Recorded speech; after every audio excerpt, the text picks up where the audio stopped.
ሄሎ ጤና ይስጥልኝ። ከጣቢያ ነበር የምንደውለው። አምላኬ ከጤና ጣቢያ ነው በለኝ። ሄሎ አይሰማም? ሄሎ ከፖሊስ ጣቢያ ነው የምንደውለው። ምን ነው በሰላም? አንተ እያለህ ምን ሰላም አለ? ምን ማለት ነው? የታባት ታውቀኛለህ? ምን አልክ አንተ? ማለቴ የታባት ያውቃለሁ ፖሊስዬ። የታውቃለሁ። ተው እንጂ ደንበኛችን ምን አይነት አሽሙር ነው? እኔ ነኝ እናንተ ደንበኛ? ይኸውልህ ወይዘሮ አስካለች ለ15ኛ ጊዜ ቀርባ ሰርቆኛል ብላ መልክታለች። ምን ቀርቧን የሰረኩት? ቆይ ለምንድን ነው ግን እቺ ሴትዮ ማትፋታኝ? ዝም በል ቦርኮ። አንተ ራሱ በሷ ላይ ነው እንዴ ስፔሻላይዝ ያደረከው? ቢያንስ ሰው እንኳን አትቀየርም? ኧረ ኢንስፔክተርን ያልሰረኳትም ደግሞ ዛሬ ሰንበት ነው ታውቃለህ። እኔ በሰንበት ስራ አልሰራም። ማን አባህ ነው የሚያውቀው? አንተ ጭራሽ ተባባሪ ልታደርገኝ ነው እንዴ? እሺ ቆይ ምንድን ነው የሰረኳት? እኔ ምን አባህ ቅላለሁ? ስትሰርቃት አማክረኛል?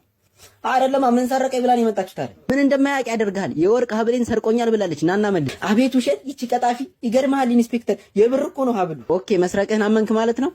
አይደለማ እኔ ምንም አውቀው ነገር የለም። ችግር የለውም እሱ ስትገረፍ ይመጣልሃል። አሁን በጸባይ ትመጣለህ ወይስ አጃቢ ልላክልህ? አጃቢ ላክልኝ ማለት እመጣለሁ። መጣሁ